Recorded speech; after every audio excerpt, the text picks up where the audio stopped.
Hello hi आपण समस्त मो मिनी ब्लॉग को स्वागत जनाउची।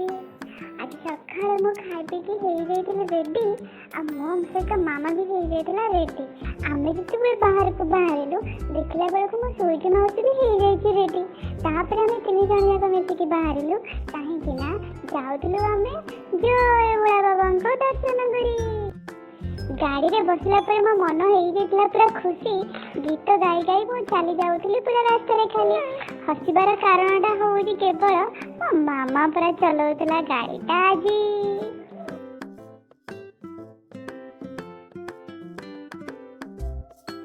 बहुत बाट गला पर आमे पहुंचिलु मंदिर रे।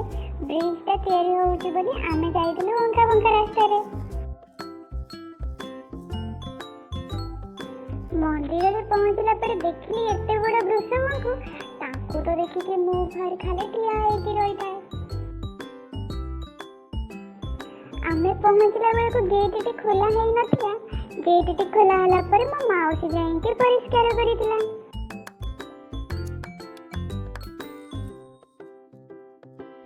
तापरे आमे जे मंदिर पछपटे अपेक्षा करिलु सेई भीतर ब्राह्मण बाबा को गाधेई दउथिबारु सब नित्य कर्म सरिबा पर आमे मंदिर भीतर को जाइतिलु। तापरे सेठी भोला बाबा को पूजा करितिलु। आज पूजा करिवार कारण एही कि आज पर हम स्वीटी माउसी रो जन्मदिन अटे। Happy birthday to you. Happy birthday, happy birthday, happy पूजा करना सारिबा पर फोटो टिके उठैतिलु। तापरे भोग धरिकी आमे घर को फेरितिलु।